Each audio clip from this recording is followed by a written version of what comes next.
vai começar em breve, e daí... Bom dia, pessoal. Então, agora já estamos começando a nossa gravação da nossa aula. Eu vou compartilhar a nossa aula, mas lembrem-se que vocês têm total liberdade de interromper a aula e fazer qualquer pergunta. Então, vamos lá.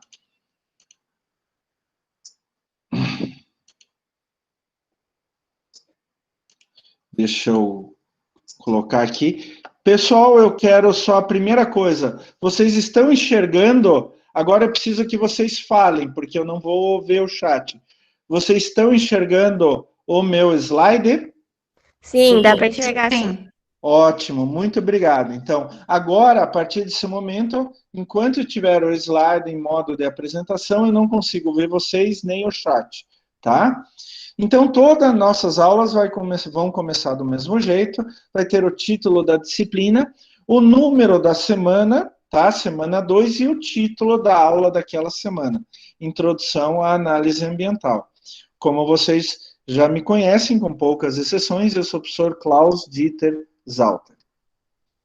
Bom, gente, antes de tudo, a gente teve aula de saúde ambiental, então nós discutimos muito o que é meio ambiente. Eu queria fazer uma revisão com vocês. Eu queria deixar bem claro esses conceitos básicos para a gente poder continuar, né? Então, vocês se lembram, dois anos e meio atrás, que a gente conversou um pouco sobre meio ambiente na saúde ambiental e a gente tentou trazer novos conceitos para vocês. Vamos dar uma olhada de novo sobre esses conceitos?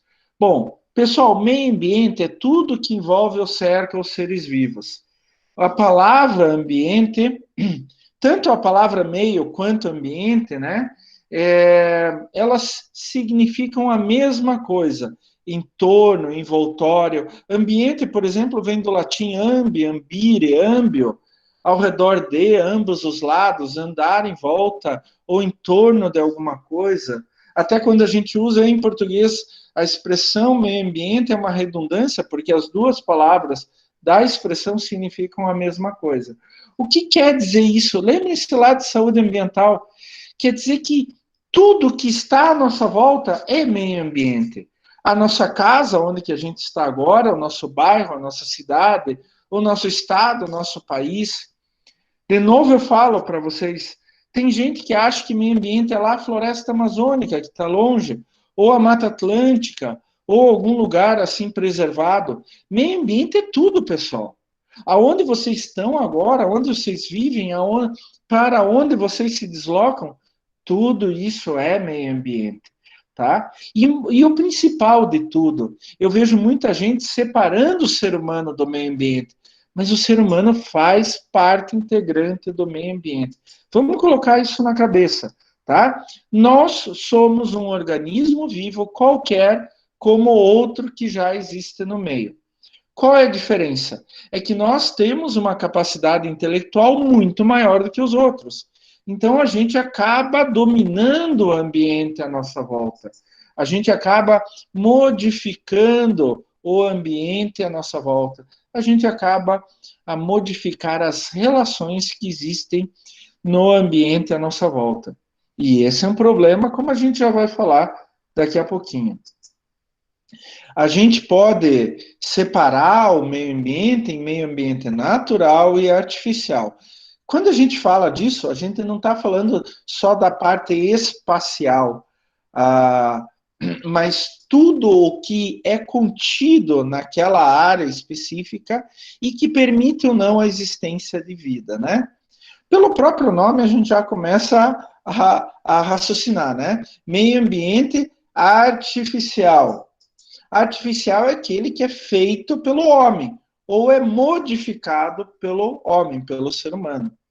Quando o homem faz modificações muito extensas, muito intensas, que é o caso típico de cidades, a gente chama de meio ambiente fabricado. A gente fabrica ele, a gente literalmente muda tudo. Se você comparar uma cidade, o que era há 1000 anos atrás a área e o que é a cidade hoje, aquela área com a cidade hoje, é totalmente irreconhecível, né? Vamos pegar Curitiba. Pega desenhos do século XVIII, do século XIX, né, pinturas, e compara com o que é hoje Curitiba. Não dá para comparar, né? E meio ambiente artificial domesticado é aquele que o ser humano usa, né? Ele pega para o seu uso, modifica, mas não tão intensamente como é nas cidades. E daí é o caso típico do agronegócio, né? A agricultura, a pecuária, a floresta.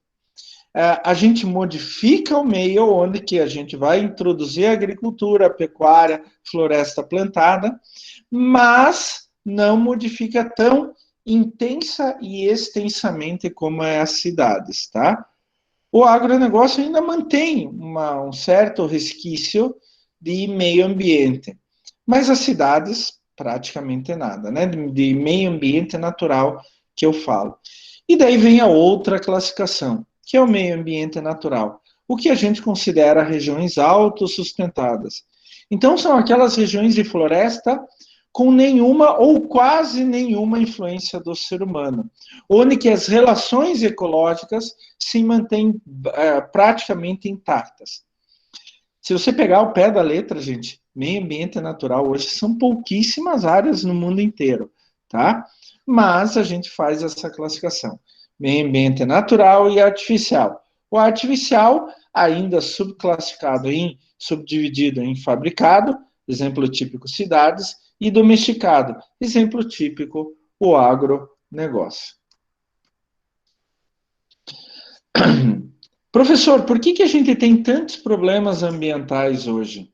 Porque o ser humano, à medida que foi aumentando a capacidade intelectual dele e sua população, foi retirando cada vez mais recursos do meio. Cada vez mais recursos do meio. Este é o primeiro problema. Então, a gente retira uma quantidade cada vez maior de recursos do meio para o quê? Produzir os bens e serviços que a gente precisa no dia a dia, né? Bom, professor, a gente tem direito de fazer isso? Tem até um certo ponto, é lógico, né? Mas a gente acaba fazendo. Então, para construir os nossos computadores, que a gente está usando agora, a mesa onde está o computador, obter energia que faz com que eu possa ligar meu computador e mandar essa mensagem para vocês e assim por diante.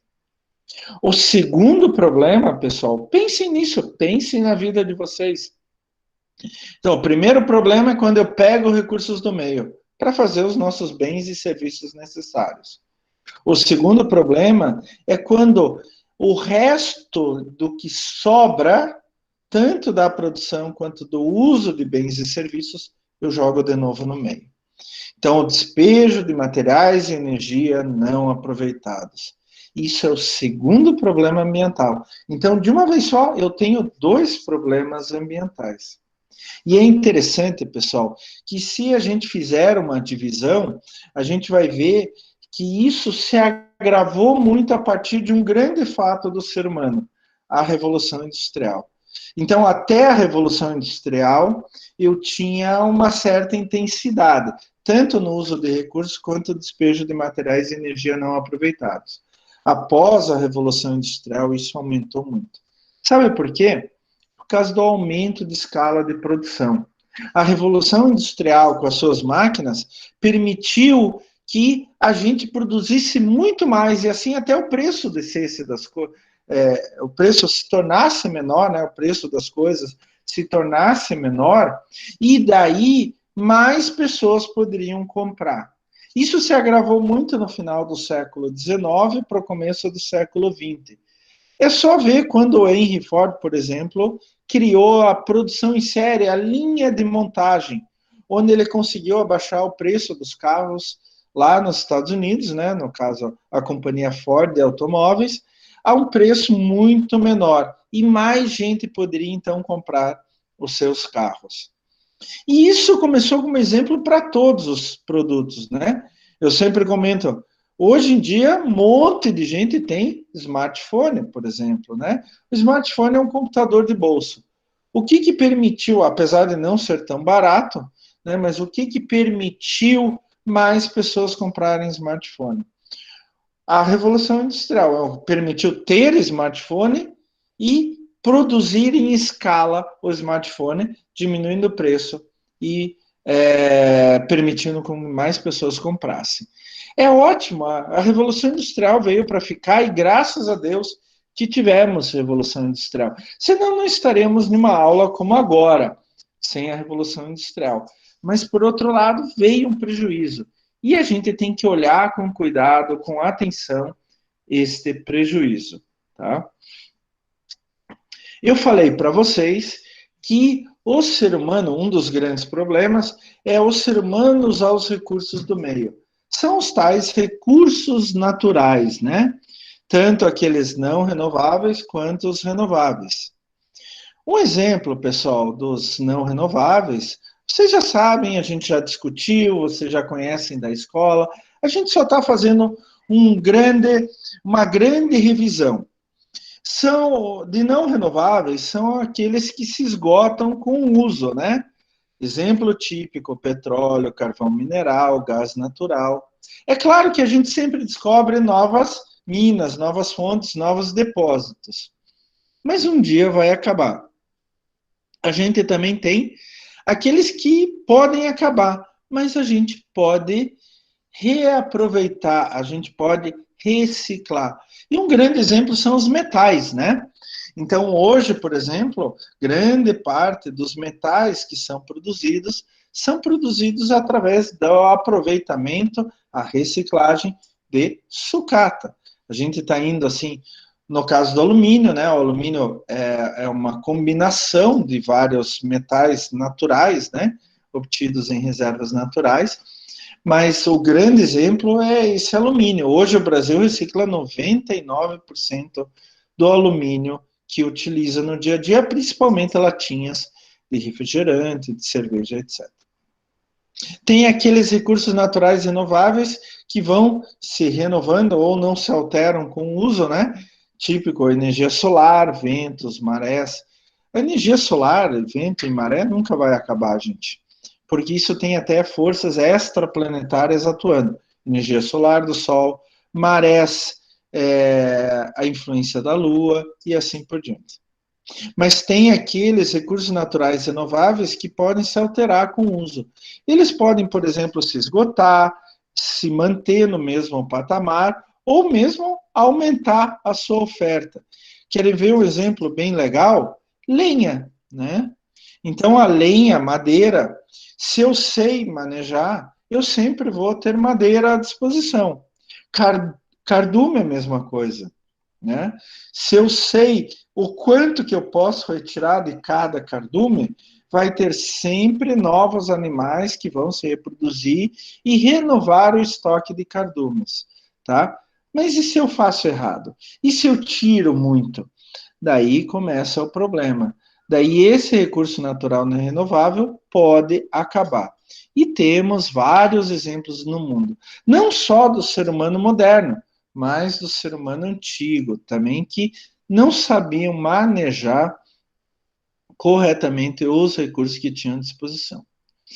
Mas vocês sabem que tem um terceiro grupo, que o professor Klaus colocou isso. São aqueles recursos que uma hora são renováveis, outra hora são não renováveis. Eu vou dar como exemplo típico a água, pessoal. A água. A gente tem uma quantidade finita de água no planeta, mas a quantidade é gigantesca, gigantesca. Então, assim, fica entre nós. Não tem como a água acabar. Não tem como a água acabar no nosso planeta. É simplesmente impossível. Antes da água acabar, o ser humano já desapareceu, porque provavelmente vai ser um evento tão catastrófico que o ser humano vai desaparecer antes. Toda a vida vai desaparecer antes do que a água desaparecer. O problema da falta de água, gente, é a água potável. Água que nós podemos beber, que os animais podem beber, que a gente pode usar para plantas. Isto é o problema, né? E eu sempre dou o exemplo do Rio Barigui, aquele que passa do lado da Uniandrada, né? É um rio muito longo,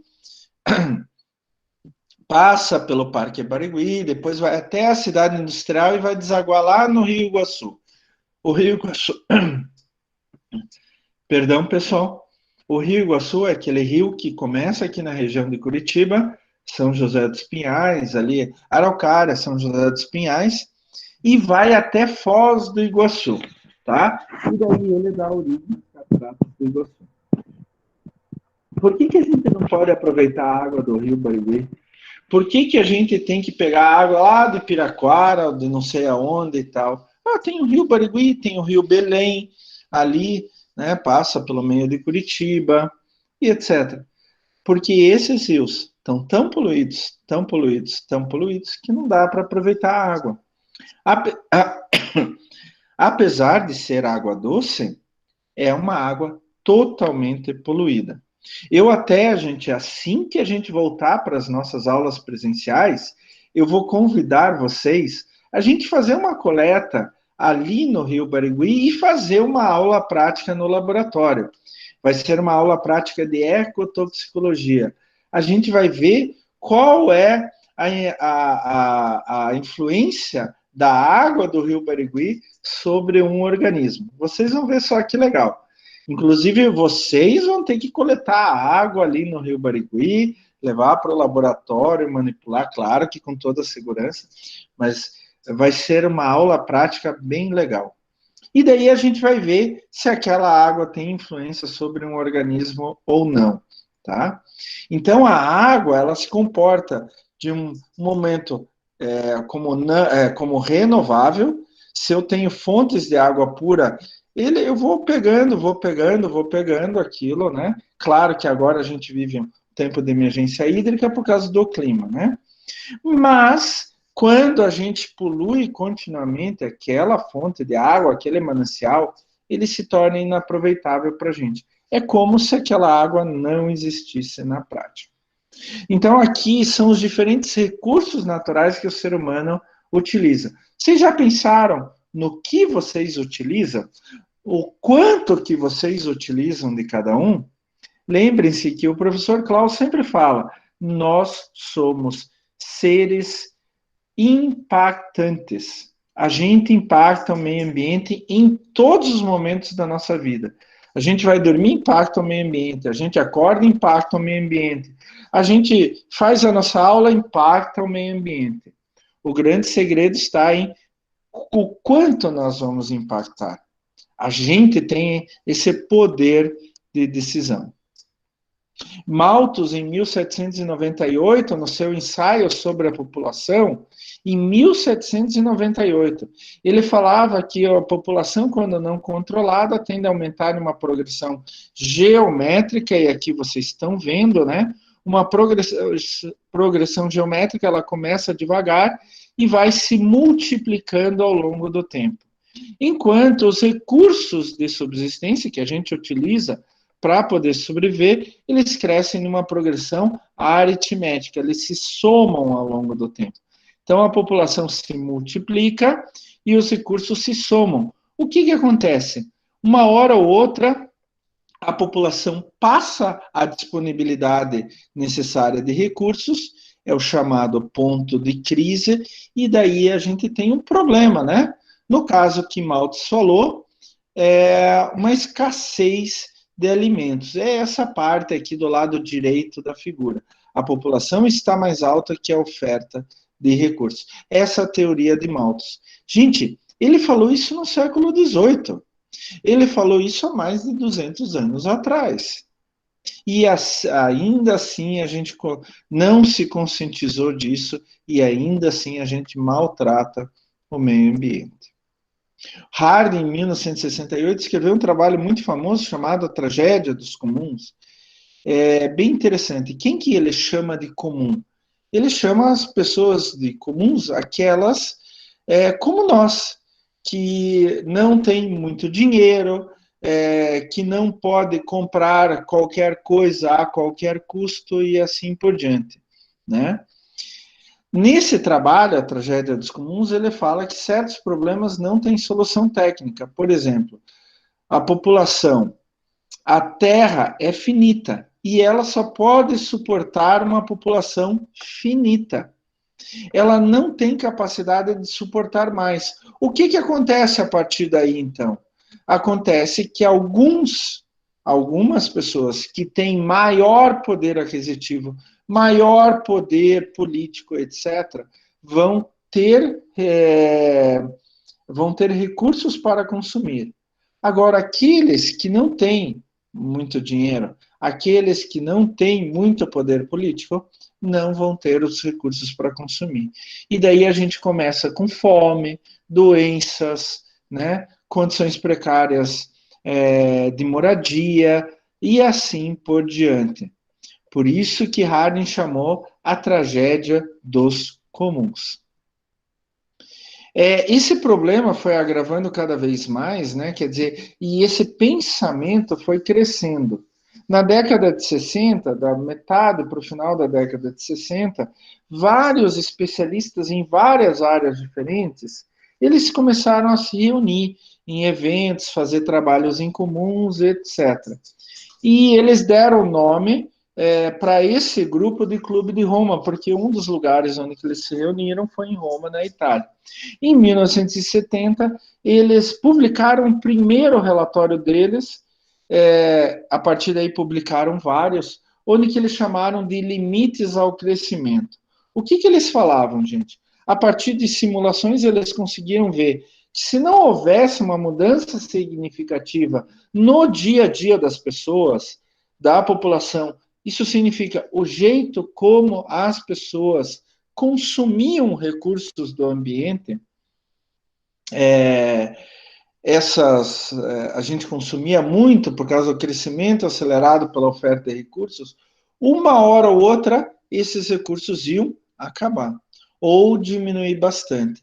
E com isso ia fazer com que várias outras coisas diminuíssem.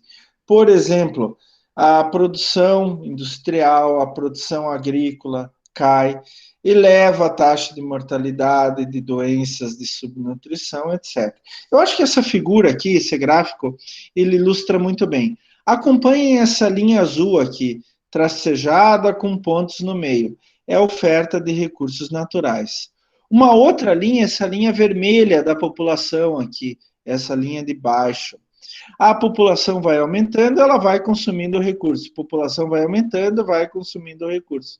Até que uma hora a população ultrapassa a oferta de recursos.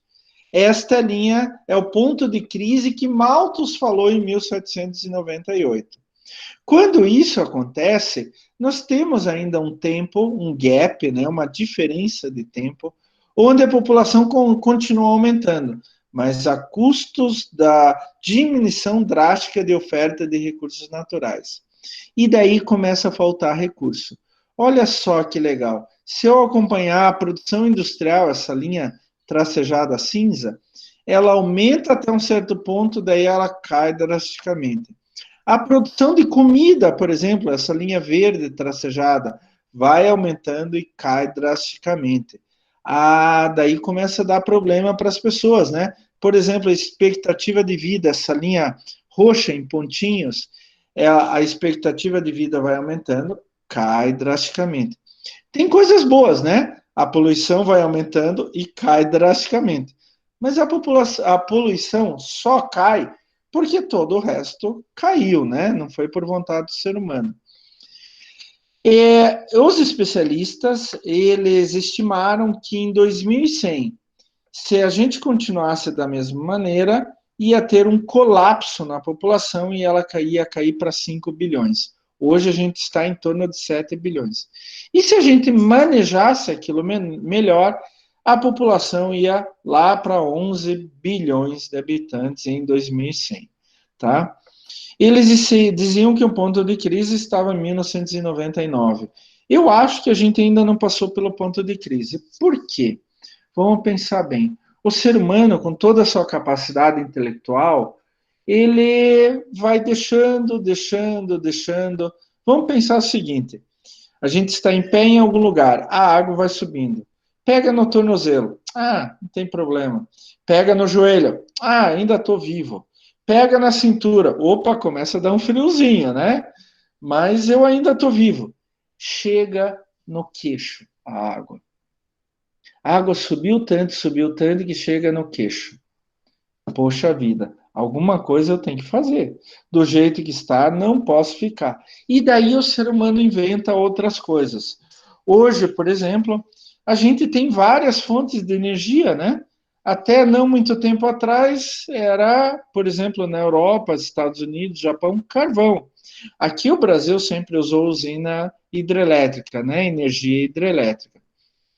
Mas hoje nós temos países onde que o fornecimento de energia eólica do vento, energia fotovoltaica da energia do sol, cobrem uma boa parte da necessidade da energia desses países. Então a gente vai inventando. O que a gente está fazendo? A gente está mudando esse ponto de crise cada vez mais adiante. Talvez eu, a minha geração, não veja o ponto de crise. Talvez vocês. Mas eu acho que o ser humano vai inventando novas coisas para a gente nunca chegar nesse ponto de crise. Gente, eu falei para vocês que um dos problemas que o ser humano tem em relação ao meio ambiente é pegar recursos do meio. E o segundo problema é pegar o que sobra e jogar no meio de volta. Vamos ver o que acontece aí. A grosso modo, pessoal, a natureza ela foi se desenvolvendo, foi se adaptando para aproveitar os restos de diferentes organismos, principalmente através de micro-organismos. Então, por exemplo, uma árvore cai, a madeira vai apodrecendo. Isso tem efeito do clima, mas tem muito efeito de micro-organismos, fungos e bactérias. Até o ponto, ele vai degradando as substâncias contidas na madeira, até o ponto onde que aqueles nutrientes que estavam dentro da madeira são devolvidos por solo, são absorvidos de novo por plantas e assim por diante. O grande problema nessa história, pessoal, foi quando o ser humano começou a produzir substâncias que não eram decompostas, absorvidas pelos diferentes organismos do meio ambiente, né? E daí elas ficam ali depositadas. Algumas dessas, inclusive, contêm substâncias que matam os organismos vivos do meio. Isso que a gente chama de sobras das atividades humanas. Quando essas sobras não são absorvidas pelo meio, a gente chama de poluição. E prestem atenção, poluição é causada pelo ser humano. Poluir é sujar, corromper, degradar, manchar. Poluição é o ato ou efeito de poluir. Poluente é aquilo que polui efetivamente. E aqui na nossa disciplina, nós vamos chamar poluir, ou poluição e contaminação, como sinônimos. Tecnicamente, há uma diferença entre poluição e contaminação, mas aqui a gente vai tratar como sinônimos para tornar mais simples a história. Gente, nós sabemos que, por exemplo, existem algumas fontes naturais que acabam poluindo, digamos assim, entre aspas, né? E o grande exemplo disso são vulcões, né? Os grandes vulcões, por exemplo, eles, quando explodem, liberam milhares de toneladas de enxofre. Enxofre é um micronutriente essencial para todo organismo vivo, mas em grande quantidade ele é extremamente tóxico, né? Mas essas fontes a gente não vai levar em conta. A gente vai levar em conta, na nossa disciplina, as fontes antropogênicas. Antropo é ser humano, gênico é criado por. Então, são as fontes de poluição que são criadas pelo ser humano. Grandes exemplos, fábricas e veículos, né? Mas a gente vai discutir no dia a dia da nossa disciplina que existem muitas outras fontes de poluição. E, gente, eu falo para vocês, quero colocar na cabeça de vocês de novo, né? Já conversamos bastante em saúde ambiental, mas vamos continuar conversando aqui. O ser humano, todo ser humano produz uma grande quantidade de poluentes todos os dias. Ah, mas professor, eu me preocupo com o meio ambiente. Maravilhoso, ótimo, eu só tenho a agradecer e bater palmas. Mas eu te garanto que mesmo assim, você produz uma grande quantidade de poluentes. O que a gente tem que fazer é procurar quais são os poluentes que nós, como indivíduos, produzimos todos os dias e tentar diminuir a emissão desses poluentes, o impacto desses poluentes, tá? Ao máximo possível. Zerar, a gente nunca vai zerar. Coloquem isso na cabeça. Não existe ser humano que não provoque impacto ambiental. Não existe. A gente pode classificar esses poluentes de várias maneiras. Por exemplo, primário ou secundário. Primário é aquele poluente que o ser humano emite para o meio ambiente e ele, daquela forma como o ser humano emitiu, ele vai provocar um dano no meio. Secundário é aquele poluente que o ser humano emite no meio, ele vai sofrer transformações, pode ser de origem química, biológica, pode ser por qualquer coisa, qualquer tipo, física, pode ser qualquer tipo de transformação. Ele vai transformar em outro poluente e esse outro poluente ele vai provocar um dano ambiental. Eu sempre dou como exemplo, pessoal, um trabalho que eu fiz uns anos atrás com o pessoal de várias instituições, inclusive uma universidade da Argentina. Existe o agrotóxico mais utilizado no mundo, é um herbicida, um mata-mato, chamado glifosato. O glifosato, quando ele é utilizado na agricultura, ele provoca um impacto ambiental. Mas o maior problema do glifosato não é o glifosato. O glifosato tem uma meia-vida de 10 a 15 dias. E daí ele começa a se transformar por meios naturais, por causa do clima, por causa de micro-organismos, por causa da própria constituição química dele, ele começa a se transformar em uma série de outras substâncias. E tem uma substância chamada AMPA, é um ácido. Desse tamanho assim o nome bem comprido, a gente chama de AMPA. E eu fui com um grupo estudar qual é o efeito do AMPA sobre alguns organismos, no caso a gente elegeu minhocas. E a gente viu que apesar do AMPA não matar as minhocas, ele dificulta muito a reprodução das minhocas. Quer dizer, a médio e longo prazo ele acaba com as comunidades de minhoca no solo. Então, o glifosato em si, ele tem um efeito por um período curto de tempo. Mas o AMPA, que é formado, é um poluente secundário, é formado pela degradação do glifosato já no ambiente, ele tem um efeito por um tempo muito maior. A meia-vida do AMPA é em torno de 100 a 115 dias, quer dizer, 10 vezes maior que o próprio glifosato. Então, algumas vezes, o poluente secundário, que ele é formado a partir do primário, ele acaba tendo mais efeito que o próprio poluente primário.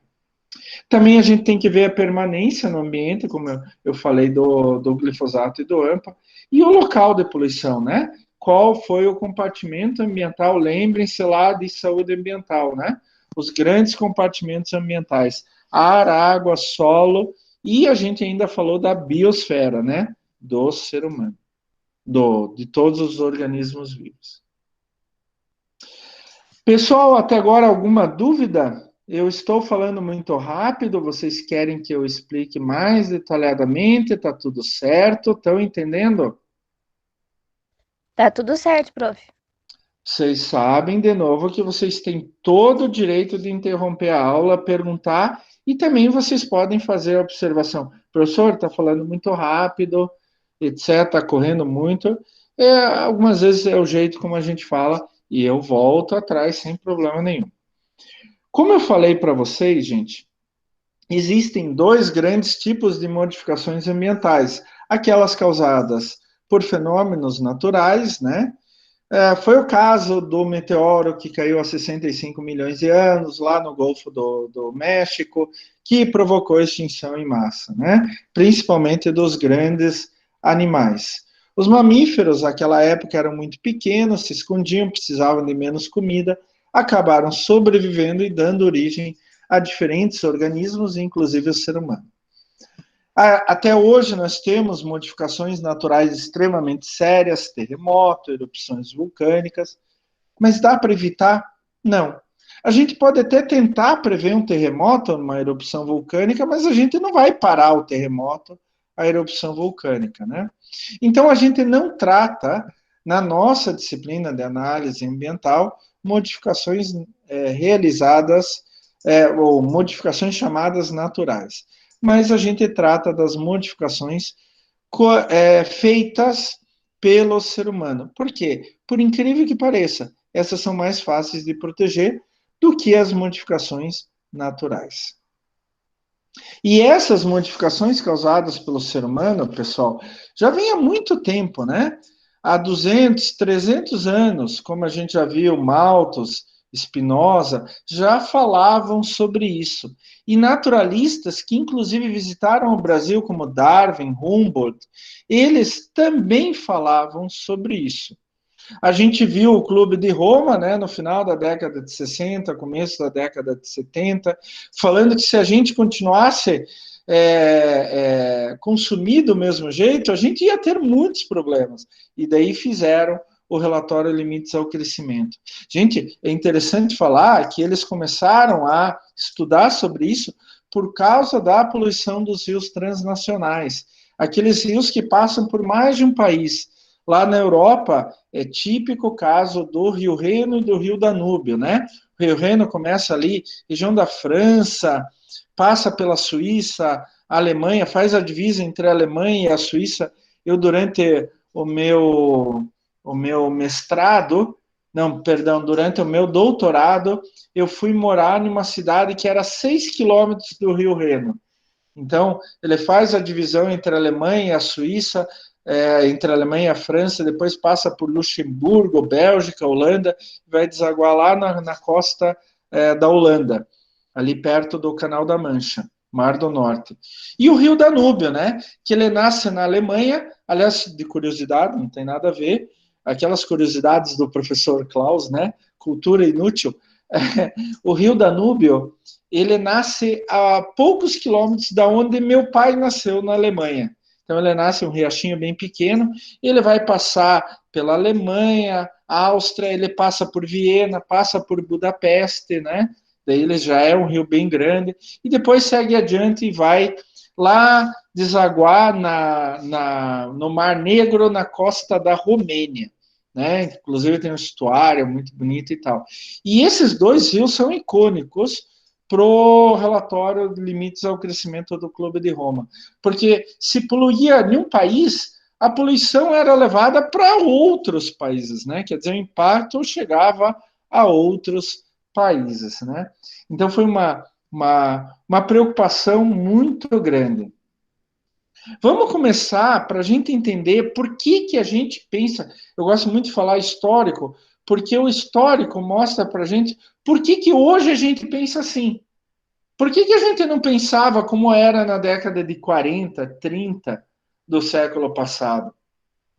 Porque houve uma evolução. As pessoas começaram a mudar o seu pensamento. E daí isso foi evoluindo até chegar nos dias de hoje, né? Eu vou mostrar para vocês que quando meu pai era jovem, década de 40, poluir, gente, poluir era comum. Né? Minha mãe nasceu na década de 40, poluir era comum, era natural. Mas hoje a gente não pensa mais assim. Poucas pessoas pensam assim. E essa mudança começou lá nos anos 50, anos 60 do século 20. Quando começaram os primeiros movimentos ambientalistas, trabalhando principalmente a contaminação do ar e da água, e começaram a surgir alguns grandes problemas, e que se tornaram escândalos. Por exemplo, o mal de Minamata. Minamata é uma baía na costa do Japão, onde que tinham várias aldeias que viviam basicamente às custas do mar, né? Até hoje, o povo japonês é conhecido por se alimentar de muitos frutos do mar, peixes, algas, crustáceos, moluscos e etc. E essas aldeias também se alimentavam de muita coisa do mar. Só que na Bahia tinha uma empresa, uma indústria, que jogava seu esgoto direto na Bahia, onde as pessoas tiravam frutos do mar. E esse esgoto estava com mercúrio. Vocês sabem que mercúrio é neurotóxico. Ele é extremamente danoso para o sistema nervoso do ser humano, para o cérebro do ser humano. E pior, ele ainda bioacumula. Ele não é assim que a gente absorve mercúrio e joga fora, absorve e joga fora. Não, o mercúrio entra no corpo do ser humano e vai se acumulando, né? E daí a gente vê Crianças, inclusive até hoje, nascendo com sérios problemas neuronais, sérios problemas motores, né? É claro que nas décadas de 50, 60, 70 eram mais comuns esses casos. Hoje, depois que se descobriu qual era a origem, e daí se proibiu toda atividade, etc., diminuíram bastante os casos. O problema, gente, é que o mercúrio ainda está lá, principalmente no sedimento de fundo da Bahia. Um outro grande problema foi o rio Tamisa, né?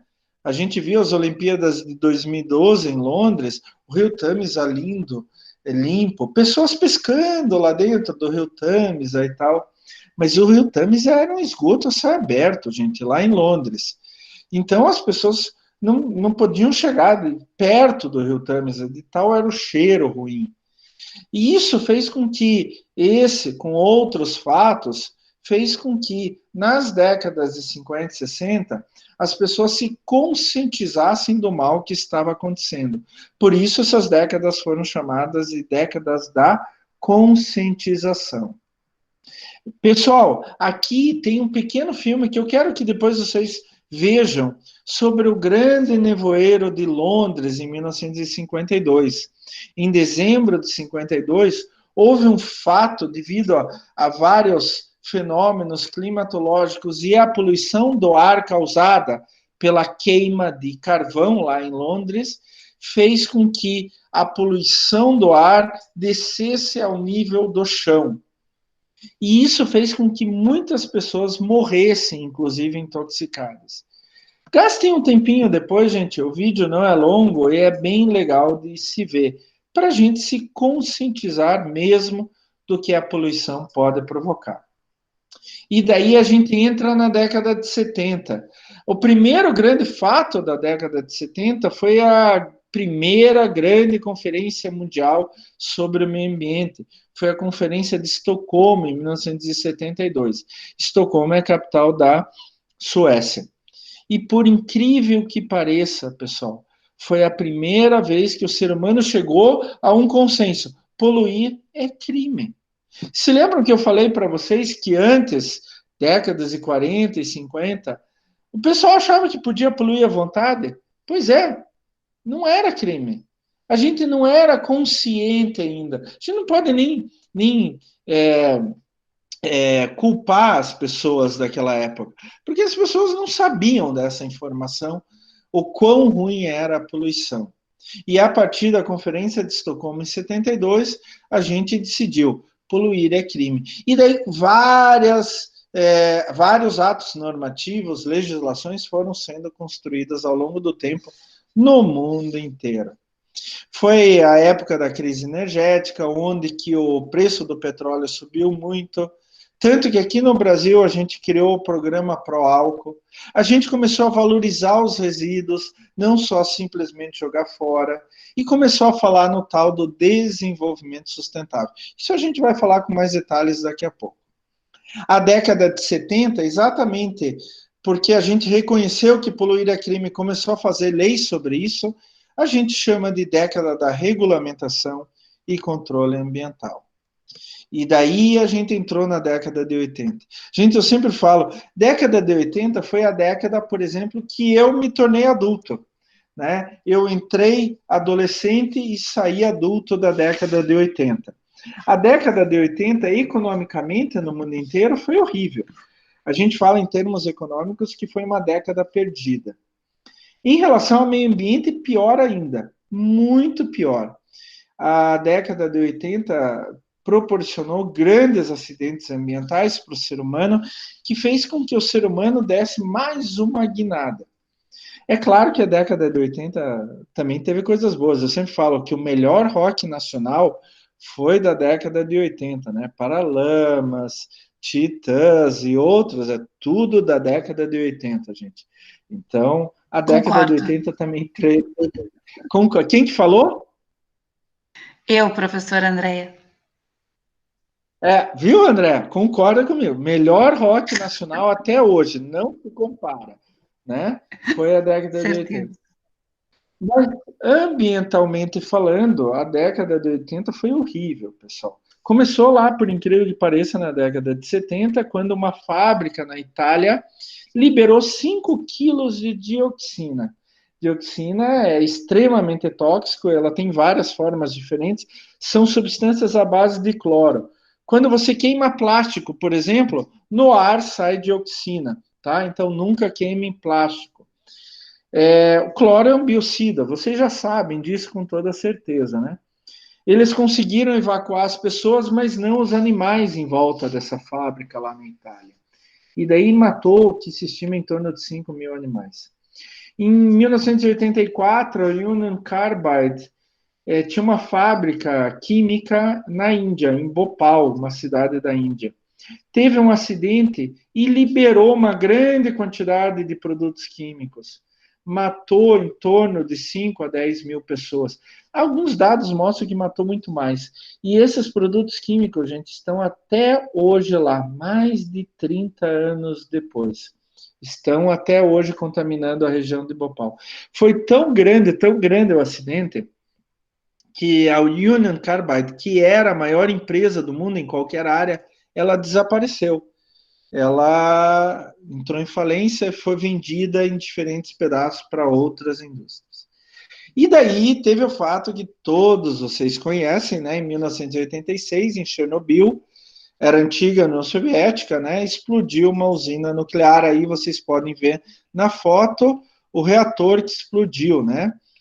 E é interessante que Chernobyl, na verdade, era um complexo, né? Vários reatores. Foi construída até uma cidade ao lado, Pripyat, que é hoje aquela cidade fantasma que a gente vê. Hoje, esse local do reator está num grande sarcófago, né? Foi feito um sarcófago logo depois do acidente, mas há uns 2, 3 anos atrás foi refeito o sarcófago, né?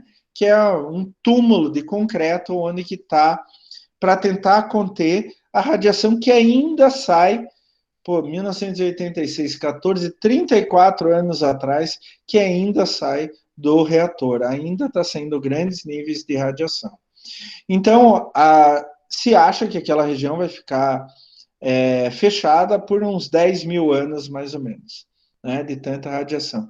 Em 1989, um superpetroleiro da Exxon, o Exxon Valdez, bateu no litoral do Alasca e liberou uma grande quantidade de petróleo, né?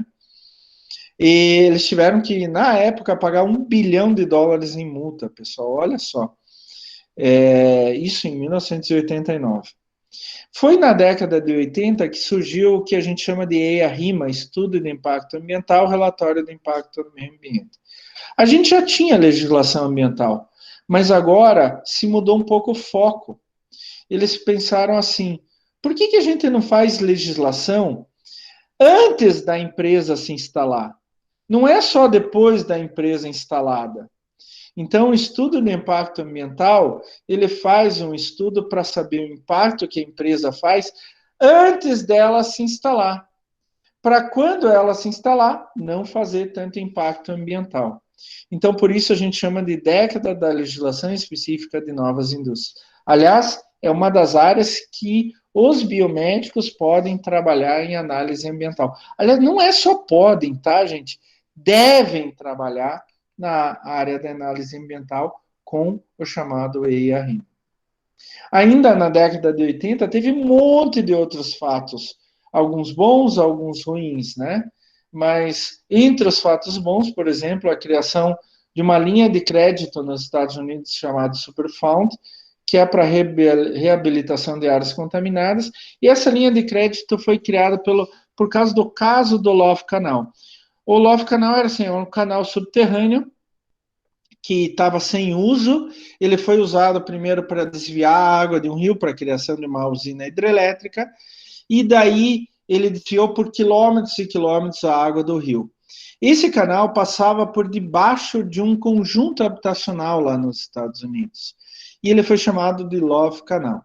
Uma indústria com anuência do governo americano aproveitou depois que o canal foi esvaziado, estava vazio, sem água dentro, e jogou tonéis de ferro com produtos químicos, principalmente PCBs, que é altamente cancerígeno. O problema é que esses são tonéis, essa foto com esses tonéis, são do Olofo Canal, tá, gente? Esses tonéis começaram a enferrujar e liberar esses produtos químicos no solo. E eles, por capilaridade, começaram a subir pelo solo. Capilar, vocês sabem, a gente utiliza muito capilares na área de saúde, né? Inclusive veias, artérias e tal. Eles começaram a subir pelo solo e atingir o solo dessas casas. Crianças começaram a ter problema de saúde, adultos começaram a ter problema de saúde. Quando descobriram isso, os habitantes da região entraram com um processo contra a empresa e contra o governo americano. E eles tiveram que reabilitar, daí a gente vê a área abaixo, reabilitar, descontaminar a área afetada por esses resíduos químicos. Em 1987, o mundo assinou o Protocolo de Montreal que baniu os CFCs, né? Cloro, flúor, carbono, que é aquele gás que tinha atrás das geladeiras como trocador de calor. E qual era o grande problema desse gás? Que ele subia para a alta atmosfera e acabava com a camada de ozônio. O O3, por causa do CFC, era quebrado. E daí a gente não tinha mais proteção contra os raios ultravioletas. Ainda em 87, a ONU lançou o relatório Brundtland, ou chamado Nosso Futuro Comum. Brundtland, em homenagem à secretária-geral da ONU, Helen Brundtland, que tinha uma visão ambiental muito forte. Eu tive a honra de assistir uma vez uma palestra dela. E daí, nesse relatório, foi a primeira vez que se conceituou desenvolvimento sustentável. Em 1989, a gente assinou o Acordo da Basileia, onde que proibia o movimento entre nações de alguns tipos de resíduo. Na década de 80, que a maioria das empresas começou a ver a legislação não mais de um ângulo defensivo, pô, que porcaria, eu tenho que seguir a legislação, mas num ângulo proativo, onde que elas iam aproveitar a legislação para demonstrar para o público, para o seu consumidor, que elas são melhores do que as outras. E a questão ambiental entrou na discussão do ser humano no dia a dia. Daí entramos na década de 90. Aí a gente já estava com outro tipo de pensamento, a gente viu que deveria assumir os custos para ter melhor qualidade de vida, a gente começou a repensar o uso de matérias-primas escassas, o uso de energia. Por exemplo, só como exemplo básico, a gente só tinha lâmpada incandescente, que gasta muita energia. Foi na década de 90 que a gente passou para lâmpadas fluorescentes, lâmpadas frias, que gasta menos energia. E agora, nos anos 2000, a gente tem a lâmpada LED, que gasta bem menos energia. A gente começou a trabalhar mais a reciclagem.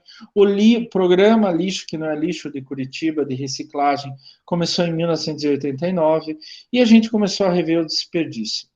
E em 1992, a gente teve a segunda grande conferência mundial sobre o meio ambiente, foi aqui no Rio de Janeiro, a chamada Rio ou Eco 92. E a partir daí a gente viu que, apesar da gente ter várias iniciativas no mundo inteiro para recuperar o meio ambiente, para diminuir o impacto do ser humano sobre o meio ambiente, eram ações isoladas e localizadas. Mas só isso não adiantava. O meio ambiente, a poluição tinha que ser uma preocupação da humanidade como um todo. E daí surgiram conceitos de certificação ambiental, por exemplo, a ISO 14001, a atuação responsável da indústria química, a gestão ambiental. Começaram a se modificar as relações entre empresas, ONGs e órgãos fiscalizadores. Eles começaram a pensar assim: nós não precisamos ser inimigo, a gente pode ser amigo. Tanto que as multas e autuações ficaram em segundo plano. Como assim em segundo plano? Elas não pagavam? Não, pessoal. A empresa começou a pensar assim: se eu faço tudo certo, eu não vou ter multa, não vou ter autuação, né? E daí surgiu a ideia de responsabilidade solidária, que a empresa tem responsabilidade também sobre o meio ambiente onde ela atua. E isso afetou muito de modo positivo a imagem das empresas, né? E, inclusive, de modo negativo, porque as empresas que não pensavam nisso, elas começaram a ter uma imagem negativa. Então, a década de 90, as empresas começaram a ver a questão ambiental não mais como um problema. Poxa vida, eu tenho que consertar isso, mas como uma solução. Mostrar para o público, viu? Eu sou melhor do que o meu concorrente. Eu tomo mais cuidado com o meio ambiente. Mas aí pode vir um questionamento, né? Professor, nem todas as empresas fazem isso. É, realmente, gente, nem todas as empresas fazem isso. Tem algumas que estão na idade da pedra ainda, né? Ainda não se importam com o meio ambiente. Mas essas estão ficando em um número cada vez menor e estão com uma imagem perante o público cada vez pior. E é por isso, vamos voltar aqui, e daí a gente chega nos anos 2000.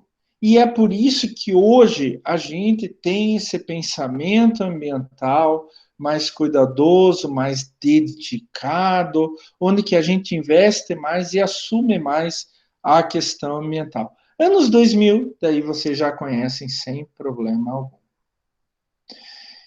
Visto esse histórico, para a gente entender o porquê hoje a gente age e pensa dessa maneira, eu preciso passar alguns conceitos básicos para vocês. O primeiro conceito é de poluição ambiental, né?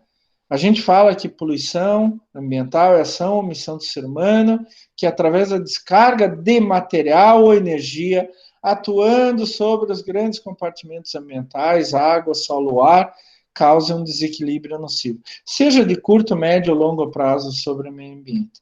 Olha aí, de novo, poluição ambiental a gente diz que é causado pelo ser humano. E daí pode ser ação, jogando algo, ou omissão, não fazendo nada para melhorar. Que através da descarga de material, por exemplo, esgoto, resíduo sólido, emissão atmosférica, ou mesmo energia, tá? Quando eu jogo água quente no rio, quando eu jogo ar quente no ar, eu estou jogando algo com energia, que vai atuar sobre os grandes compartimentos ambientais, água, solo e ar. Vamos voltar na nossa disciplina de saúde ambiental, outro compartimento ambiental, a biosfera, né? Organismos vivos, que isso vai causar desequilíbrio sobre as relações ecológicas ali existentes. Se eu quebrar alguma das relações, eu já estou fazendo poluição. E isso eu posso fazer de várias maneiras diferentes. Pessoal, eu vejo muita gente dizendo assim: ah, mas eu não poluo. Todo mundo polui. A diferença entre a poluição causada por uma pessoa ou outra é a intensidade. Eu poluo mais, outro menos. Essa é a única diferença, mas todos poluem. Todos vocês produzem resíduos, todos vocês produzem esgoto, todos vocês produzem emissões atmosféricas a partir das suas atividades. Então, todos vocês vão poluir. Só que alguns poluem menos, são mais conscientes, tomam mais cuidado. Outros poluem bem mais. Esta é a poluição ambiental. Então, vocês sabem muito bem, a gente já discutiu bastante em saúde ambiental, e é uma coisa que a gente tem que tomar cuidado na área de saúde, né? E muitas vezes as doenças, os problemas de saúde das pessoas não são dados por questões pontuais, mas pela realidade que aquela pessoa vive. Os efeitos da poluição, a gente pode dizer que são degradação da qualidade ambiental, saúde, segurança, qualidade de vida, da biota, né, de todos os seres vivos, da estética e, principalmente, para a gente em biomedicina, a questão sanitária.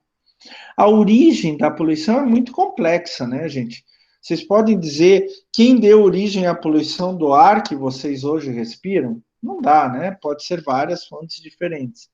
E os efeitos são difusos, quer dizer, a partir do momento que eu poluir o meio ambiente, essa poluição vai para tudo que é lado. O grande problema é que as consequências são cumulativas, vão se acumulando e crônicas. Elas persistem por um grande tempo. Dá para ver quem de vocês tem rinite, por exemplo, né? Eu sempre dou esse exemplo. E daí, o que fazer? Pessoal, despoluir. O melhor é não poluir. Por quê? Despoluir é extremamente complexo e caro. E algumas vezes a gente precisa de soluções locais, por exemplo, despoluir uma área de solo qualquer, até soluções globais, como o Acordo de Paris para diminuir a emissão dos gases de efeito estufa. E quanto maior for a solução, mais complexa e cara ela é. Principalmente quando você tem que convencer muitas pessoas, ou até mesmo países, governos diferentes. A gente falou de desenvolvimento sustentável, né? Todo mundo fala de sustentabilidade, desenvolvimento sustentável. Oh, que lindo, que maravilhoso, né? Mas o que é esse tal de desenvolvimento sustentável? É o desenvolvimento que visa atender às necessidades presentes sem comprometer a capacidade das gerações futuras de atender às suas próprias necessidades. Isso significa o quê, pessoal? Eu posso ter um carro, posso ter uma casa, posso ter um smartphone? Pode, mas não exagere. Eu posso aproveitar recursos do meio ambiente? Posso, mas não exagere. Lembre-se que teus filhos, teus netos, teus bisnetos, tataranetos, eles vão precisar dos mesmos recursos. Então eu posso consumir hoje, mas eu tenho que ter atenção ao consumir. Eu tenho que consumir com parcimônia, com cuidado. Eu não posso comprometer os recursos que vão estar disponíveis para os meus filhos, netos e bisnetos. Isto é desenvolvimento sustentável. Então, eu posso consumir, mas sem exagero, pessoal. Eu não preciso ir tirando tudo, etc. Ah, mas eu quero isso, quero aquilo. Claro que você pode ter, mas sem exagero. Lembrem-se do que o professor Klaus fala. A minha ideia na disciplina não é só dar uma disciplina para vocês, mas mudar a vida de vocês, tá? Em relação ao meio ambiente. E da onde que a gente pode implementar o desenvolvimento sustentável? A gente primeiro tem que se lembrar que poluição, não só industrial, mas poluição doméstica, isso é basicamente desperdício e ineficiência. Por que a gente joga algo fora? Porque a gente não consegue aproveitar tudo, desperdício e ineficiência. Né? A gente sempre culpa a poluição industrial, as indústrias, mas a gente tem que se culpar também. Gente, em torno de 60% a 80% da poluição dos rios urbanos é poluição domiciliar, tá? É da casa de cada um de vocês. Como que a gente pode fazer para combater esse tal de desperdício e ineficiência? De tentar implementar o tal do desenvolvimento sustentável. Aí surgiram vários métodos, um deles é a qualidade total, onde que eu vou tentar implementar o máximo possível a maior eficiência nos meus processos. E daí vai sobrar menos. Eu vou ter menos desperdício, menos ineficiência, e eu vou ter menos para jogar no meio, tá? A humanidade hoje chegou ao ponto de pensar em eu só posso ter desenvolvimento econômico com saúde e qualidade de vida. E daí começou a se difundir o conceito, né? Economia sadia necessita de ambiente sadio. Eu posso até, durante um tempo, retirar vários recursos do meio, jogar vários resíduos e a economia melhorar. Mas vai chegar um ponto onde que o meio ambiente não aguenta mais. E daí a economia vai descer. Como foi aquelas, ou foram aquelas previsões lá do Clube de Roma, limites ao crescimento. Pensem nisso. Uma ideia está ligada com a outra. Pensem nisso. E um outro conceito, gente, um outro grande conceito que a gente tem que ter na cabeça é o de qualidade ambiental. E eu quero que vocês prestem muita atenção. Quando a gente fala de qualidade ambiental, a gente fala de meio ambiente, organismos, floresta e tal. Mas lembre-se o que eu falei lá no começo da aula. Em meio ambiente, o ser humano também faz parte do meio ambiente. também faz parte.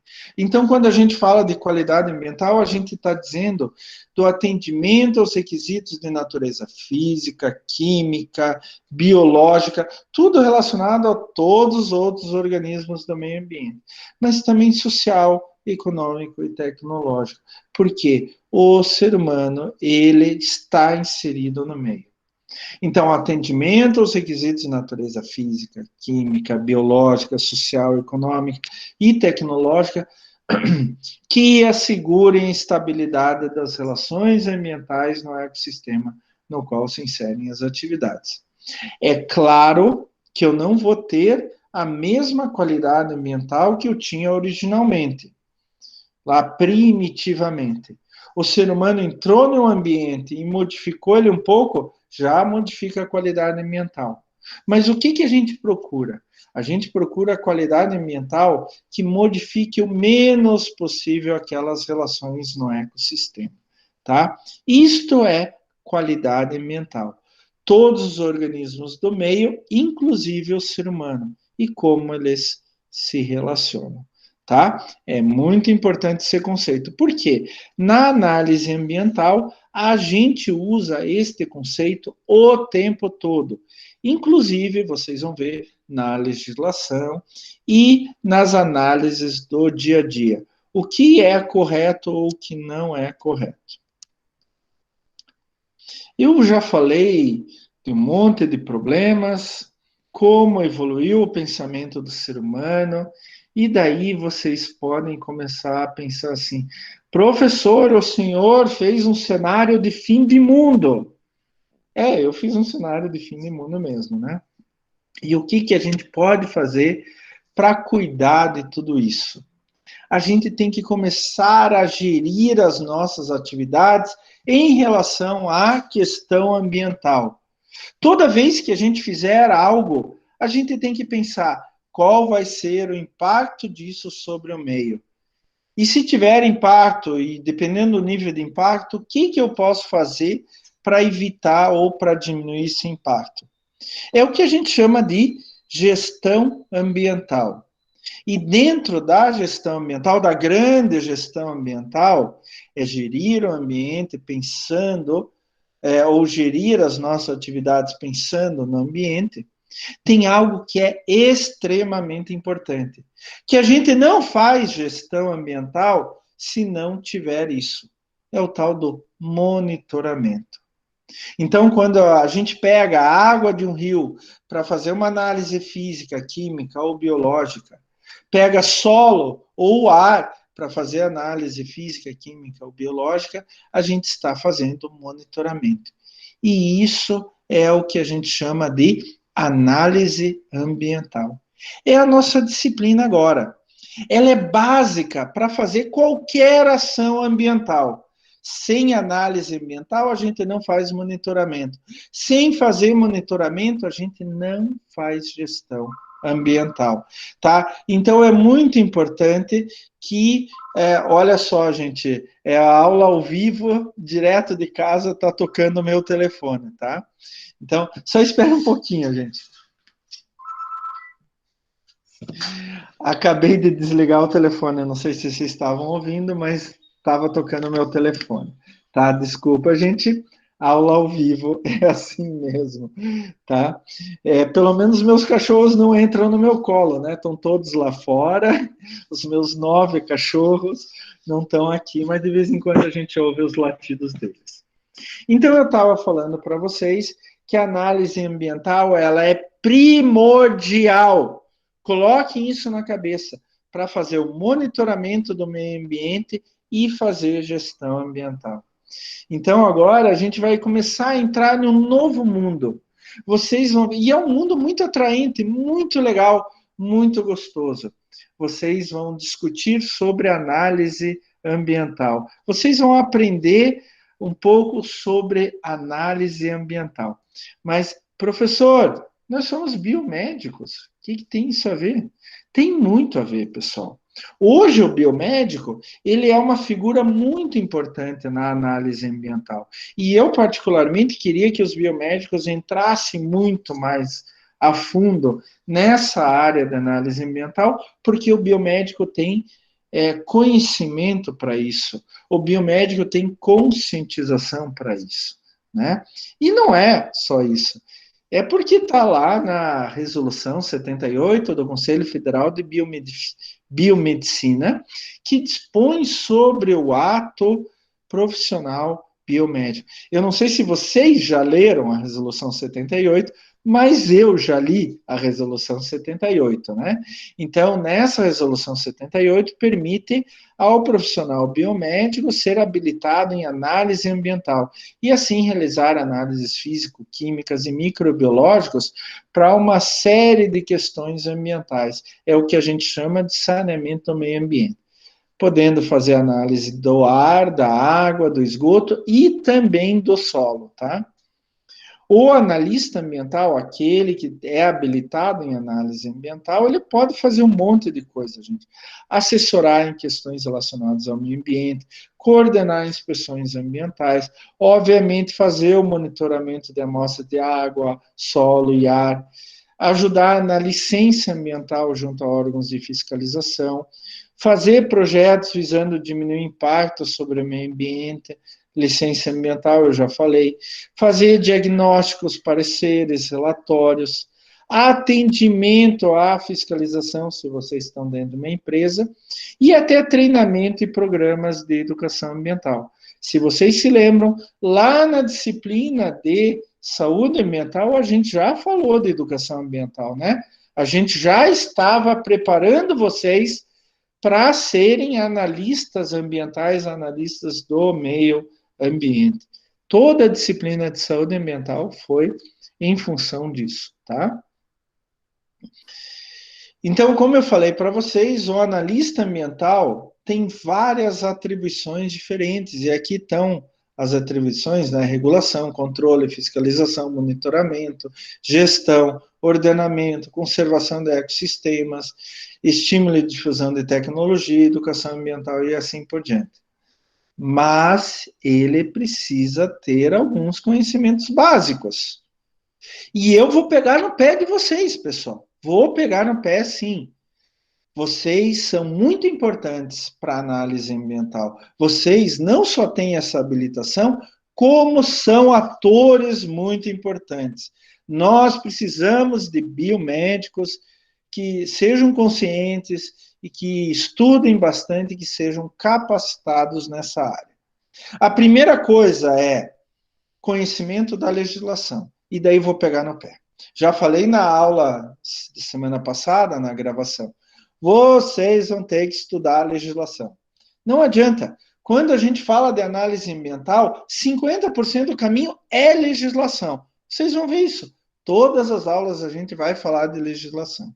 E daí, junto com legislação, normas técnicas de proteção ao meio ambiente e de vigilância sanitária. Vocês já estão se acostumando com normas de vigilância sanitária. E isso se aplica também à questão ambiental. E o analista ambiental precisa ter curso superior em formação de ciências biológicas, química, gestão ambiental ou biomedicina. Então, vocês veem que isto é uma área muito importante, onde que o biomédico pode e deve entrar. Além do mais, gente, é uma área apaixonante. A questão ambiental é apaixonante, porque a gente começa a ver que as doenças, os problemas de saúde que o ser humano tem, não são problemas dele para ele mesmo somente. A gente começa a ver que são problemas relacionados ao meio ambiente onde ele vive. A gente conversou muito sobre isso em saúde ambiental e a gente vai conversar mais agora. Querem ver um grande exemplo? SARS-CoV-2, né? Esse era um vírus que já existia no meio. E por que chegou no ser humano? Porque o ser humano vai entrando cada vez mais no meio, descontrolando o meio onde ele vive. E daí isso aumenta muito a probabilidade de um novo organismo, não é novo em criação, mas um novo organismo que a gente não conhecia entrar em contato com o ser humano, tá? Alguns cientistas brasileiros muito famosos, eles dizem assim que, por acaso, essa doença não surgiu no Brasil. Porque o que a gente está desmatando, principalmente a Amazônia, a gente está fazendo com que haja uma maior probabilidade de um novo vírus que está lá na Amazônia, na floresta, só com alguns, atacando alguns animais, algumas plantas. A gente está aumentando a possibilidade que ele entre em contato com o ser humano e daí comece a afetar o ser humano. Tá? Então, o analista ambiental e o analista ambiental biomédico, ele tem sim um papel muito importante. É uma atribuição cada vez mais trabalhada pelos biomédicos. Deixa eu sair aqui da apresentação e voltar para a nossa aula, parar a apresentação. Ainda temos alguns aluninhos, vocês ainda estão me ouvindo, pessoal? Ainda estão me vendo? Oi! Oi, estamos, prof. Sim, prof. Ótimo! Estamos aqui. Ótimo! Eu só queria ver a carinha de vocês, que eu estou morrendo de saudade de vocês. Sério, meu, não é brincadeira, não. Não é brincadeira, eu estou morrendo de saudade. Pessoal, perguntas. Alguém tem alguma pergunta, alguma colocação que queira fazer? Alguma dúvida? Vocês sabem que eu sempre fico meio cabreiro, né? Como a gente dizia antigamente. Quando os alunos não têm nenhuma pergunta, de dois motivos, né? Ou o professor explicou tão bem, tão bem, tão bem, que não suscitou nenhuma dúvida. Ou o professor explicou tão mal, tão mal, tão mal, que não deu nem para ter dúvida, né? A dúvida é a matéria inteira. Espero que seja a primeira questão, né? Com vocês. Né, pessoal? Tranquilo, professor, tranquilo. Eu até peguei a Jéssica ali. Ai, que fofo esse professor. A Jéssica é minha filha. Isso significa o quê? É bom ou é mal, hein, Célia? É bom ou Eu é falei Claro que assim, é mal? bom, né, Célia? é bom, falou assim, que você quer mudar a gente também, né? Falou assim, ah, não quero só ensinar a respeito, quero mudar, tipo, a opinião de vocês também, né, sobre o meio ambiente. Então eu falei, ah, que fofo. Que bom. E eu realmente quero mudar vocês. Eu quero que vocês pensem de outra forma. Eu quero que vocês olhem para vocês mesmos e comecem a ver tudo que acontece com vocês. Mas, gente, isso daqui é uma continuação de saúde ambiental. Lembre-se o que eu sempre falava de saúde ambiental. Hoje, um profissional na área de saúde, ele não pode simplesmente pegar a pessoa e analisar o problema dela nela mesma. Ele tem que começar a analisar o que acontece em volta da pessoa. E daí entra um exemplo que eu sempre dei em saúde ambiental e continuo batendo na mesma tecla em análise ambiental. Gente, por exemplo, vem uma pessoa doente para vocês. Vocês fazem uma análise de sangue ou qualquer outra análise, descobre um problema, daí vai lá e dá um remédio. Pronto, dá um remédio, a pessoa vai voltar para o mesmo lugar. Mas e se o problema que ela tem é em função do esgoto a céu aberto, é em função da desnutrição, ou é em função de algo que ela come que vem com poluentes junto? Ela vai se curar por um tempo por causa do remédio que foi dado, e depois vai ter o mesmo problema de volta, e daí vai voltar de novo para vocês fazerem uma nova análise, um novo diagnóstico, etc, etc, etc. Tá certo isso? A gente tem que começar a analisar o ambiente em volta. E quando a gente faz, isso a gente viu em saúde ambiental. Lembrem-se que uma pessoa é reflexo do ambiente onde que ela vive, não só dela mesma, tá? E isso inclui educação ambiental também, que é uma coisa importante que o profissional de saúde e o biomédico em especial tem que fazer. Ele tem que mostrar para as pessoas que o ambiente onde elas vivem vai afetar a saúde delas, tá? Então, se uma pessoa faz queima lá fora no seu quintal todo dia, e daí depois de um certo tempo começa a ter problema respiratório, por que será? Isso que a gente tem que ver. tá? E vocês, isso a gente vê em saúde ambiental, e agora, através da análise ambiental, a gente vai fazer um monitoramento. A gente vai mostrar concretamente o que está acontecendo e como pode afetar a saúde do ser humano. Gente, eu vou falar nessa disciplina vários exemplos práticos, inclusive, se vocês tiverem curiosidade, depois a gente pode fazer até iniciação científica, ou melhor, no começo do ano que vem, já fazer um TCC sobre esses diferentes pontos, né? A gente tradicionalmente, todos os anos, eu oriento vários alunos de TCC da biomedicina na área de análise ambiental. Descobrir qual é o efeito do ambiente sobre o ser humano e até onde vai esse efeito e o que a gente pode fazer para diminuir esse efeito. E é isso que a gente vai conversar na nossa disciplina, tá, pessoal? Prestem atenção. Semana que vem vai ser a aula de legislação. A gente vai começar com um grande apanhado sobre o que é e vamos falar de diferentes atos normativos. Eu sei que é chato, mas a gente precisa, obrigatoriamente, coloque na cabeça de vocês. Sem aprender a legislação, a gente não faz nada relacionado ao meio ambiente. Nem saúde ambiental, muito menos análise ambiental, tá? Pessoal, as nossas aulas vão sempre começar às 9 horas da manhã e vão no máximo até às 11, tá? Então, eu vou dar um tempinho para vocês acordarem, né? Para vocês abrirem os olhos, tomarem café e depois a gente entra. Quem já teve aula comigo sabe que a aula começa às 9 horas da manhã, sem sombra de dúvidas, tá? E daí a gente vai terminar no máximo às 11, que é o nosso horário normal.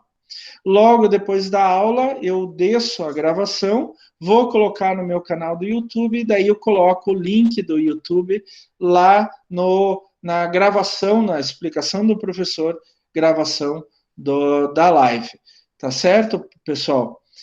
Não se esqueçam, tomem 5 ou 10 minutos agora, depois da aula, para responder a nossa atividade.